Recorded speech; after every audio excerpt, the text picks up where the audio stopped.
Manager সাহেব, ভাই করবি?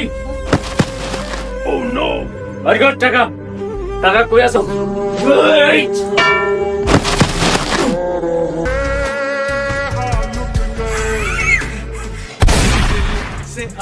আমাকে রেগে গেলে কেন?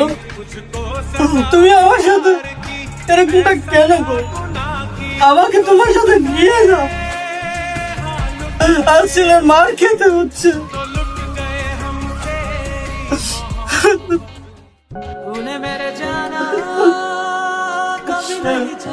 রুকিয়া, তুমি আমাকে এভাবে ছেড়ে চলে গেলে, আমি তো আর একা পারছি না। এই ছেলেটা বলে আমাকে মেরেই ফেলবে।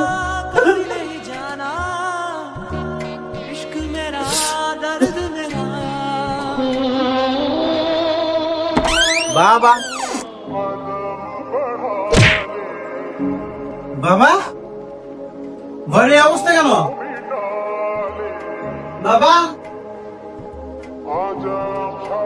কি হয়েছে তোমার? তোমার এই অবস্থা কেন? তোমার এরকম ফোলা কেন বাবা? না বাবা, কিছু হয়নি তো। তোমার কাছে কিছু লুকিও না বাবা, বলো কি হয়েছে? ওই হাঁটতে গিয়ে স্লিপ কেটে পড়ে গেছিলাম। বাবা, পড়ে গেলে ঘরের অবস্থা তো হওয়ার কথা না।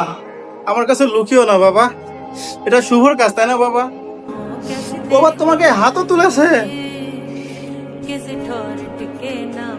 না বাবা, ও আমার গায়ে হাত তুলেনি, আমি হাঁটতে গিয়ে হচট খেয়ে পড়ে গেছি বাবা।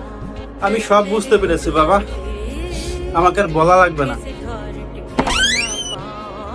এই যে বুড়িয়া, বড় ভাই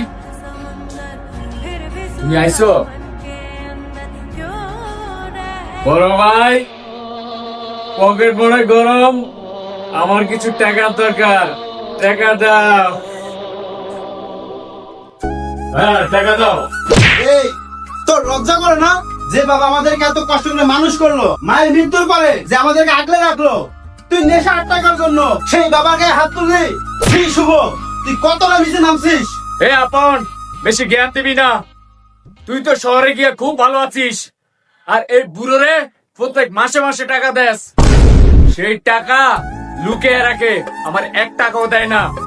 ওইটা লুকিয়ে রাখে না, মায়ের চিকিৎসার ঋণ পরিশোধ করে। আর তুই বুড়ো বলছিস কাকে? ওইটা আমাদের বাবা।